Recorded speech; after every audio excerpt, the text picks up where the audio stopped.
Hai guys, hari ni banyak order masuk guys. Tengok. Okay, jom nak review satu persatu. Okay, so ni semua order hari ni lah. Okay, so yang pertama, customer daripada TikTok Shop nak post ke Kuching Sarawak. So dia beli yang ni, Young Oil Supreme Booster. Yang beli dua percuma satu lah sempena promosi raya ni. Dan yang ni untuk enjin DC saja. Kalau petrol, Octane Booster lah. Dan jika korang nak bagi kereta lebih pick up, lebih padu performance dan juga minyak lagi jimat, boleh pakai yang ni lah. Dan dia boleh cuci barang-barang kotor dalam enjin. Order kedua, customer dari Rauk Pahang, dia beli yang ni, SPK Racing Clutch Pump bawah yang adjustable punya lah. So boleh adjust tinggi rendah sendiri. Yang ni kalau korang ada masalah macam clutch, pedal kaki clutch terlalu keras, tak selesa, lepas tu kegegaran kuat, korang boleh cuba yang ni lah.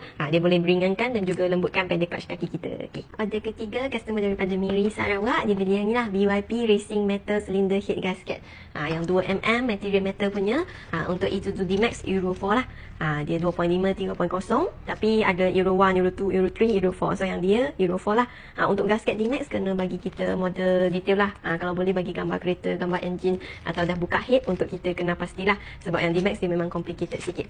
So yang ni yang racing punya lah. Tebal. Order keempat, customer daripada Tawau Sabah.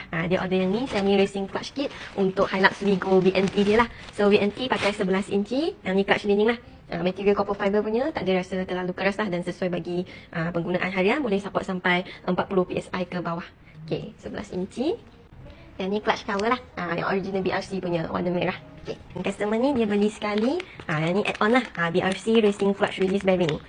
Bearing yang untuk clutch punya, yang racing punya lah. Dia lagi heavy duty, lagi high performance. Yang ni yang clutch. Lepas tu yang ni dia add-on juga untuk flywheel punya. Flywheel bearing lah. Yang ni. Sama lah racing, dia lagi tahan lasat juga. Customer terakhir, order kelima lah. Yang ni nak post ke Johor Bahru. Customer beli tail wastegate yang 38mm. Yang ni boleh support sampai 35 atau 40 PSI macam tu lah. Untuk DC, petrol semua pun sesuai. Dan satu set dia ada bagi sekali parts-parts dia lah. Bagi lengkap punya lah. Okay. So nak pergi packing dulu. Terima kasih semua yang support kita lah. Nanti kalau sempena raya ni korang boleh urgent nak pakai ke, korang boleh order dengan kita. Kita akan post secepat mungkin lah. Semua link beg kuning produk-produk yang tadi nak review ni akan letak di bawah sini. So korang boleh shopping satu-satu lah. Okay, thank you guys.